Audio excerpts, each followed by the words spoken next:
ایک دفعہ بابا فرید رحمۃ اللہ علیہ ایک پہاڑ پر پہنچے۔ وہاں غیب سے آواز آئی، کیا ہے محمد مسعود محب بننا چاہتا ہے یا محبوب؟ عرض کیا، یا الہی، محب کا مرتبہ زیادہ ہے یا محبوب کا؟ حکم ہوا محب کا۔ محبوب جب محب میں فنا پاتا ہے تو باقی محبوب ہی رہ جاتا ہے۔ یہ درجہ کمال ہے۔ اس واسطے میں آپ کی توفیق سے اسی درجے میں آپ کے صراط المستقیم پر قدم رکھنا چاہتا ہوں۔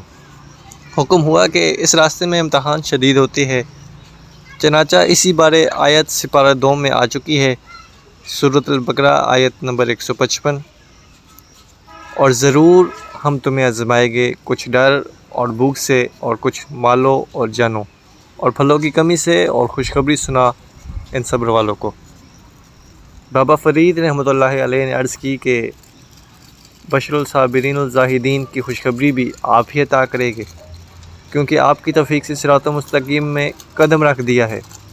اس وقت اس پتھر کو جس پر آپ رحمۃ اللہ علیہ کھڑے حکم ہوا، اس کا چمڑا گوشت سے اتار لو۔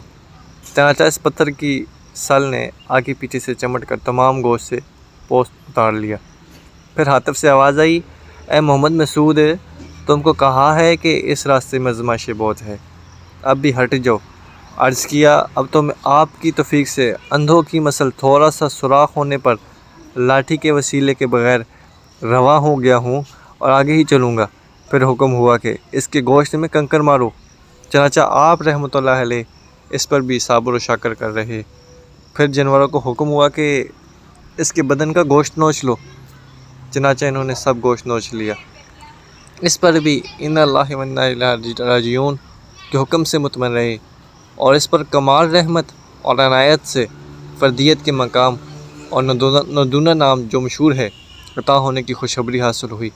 اور بطور عجز کہ اس شعر کو بابا جی رحمۃ اللہ علیہ نے اپنی آپ بیتی میں بیان کیا ہے۔ اردو ترجمہ: اے فرید، جسم سوکھ کر ہڈیوں کا ڈھانچہ بن گیا ہے، ہاتھ پاؤں کے تلووں سے کوا ماس نوچ رہا ہے۔